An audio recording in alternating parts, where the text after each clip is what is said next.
আসসালামু আলাইকুম। সাথীর রান্নাঘর সবাইকে স্বাগতম। আশা করি সবাই ভালো আছেন।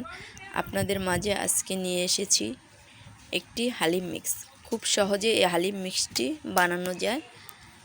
আমি এখানে 5 আইটেমের ডাল নিয়েছি আর পোলাও চাল আর গম নিয়েছি। আপনারা চাইলে আরও বেশিও ডাল নিতে পারেন আইটেমের। খুব সহজেই এই হালিম মিক্সটা তৈরি করে নেওয়া যায়।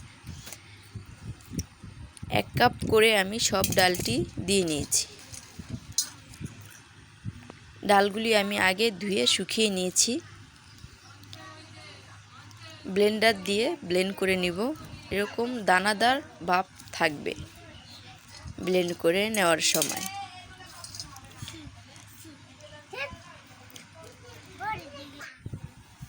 দানাদার দেখতেই পাচ্ছেন যে একেবারে মিহি করবেন না, তাহলে হালিমটা খেতে ভালো লাগবে না।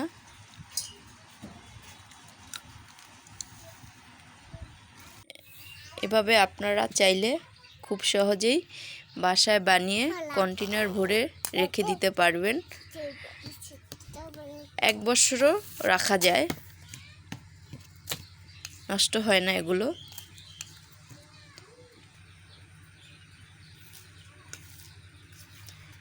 এখন আমি হালিমের মশলাটা করেও দেখাচ্ছি আপনাদের। খুব সহজেই হালিমটা যেভাবে রান্না করতে সুবিধা হবে।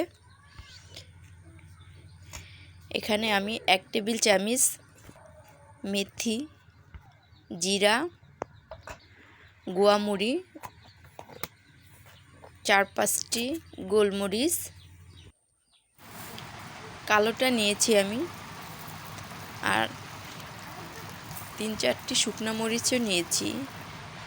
এখানে আমি জায়ফলের অর্ধেকেরও ভেঙে নিয়েছি, নিয়ে একটু টেলে নিব, আর 2টি কাট দিয়েছি।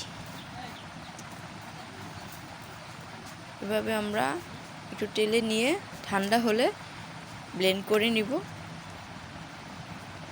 আমাদের ব্লেন্ড করা হয়ে গিয়েছে। এখানে আমি ধনিয়া দিয়েছি 1 টেবিল চামচ। আপনারা চাইলে আস্ত ধনিয়াটাও দিয়ে টেলে নিতে পারবেন। 1 টেবিল চামচ হলুদের গুঁড়া দিয়ে আমি মিক্স করে নিয়েছি। আমার হালিম মিক্সটা রেডি হয়ে গেছে খুব সহজেই। আল্লাহ।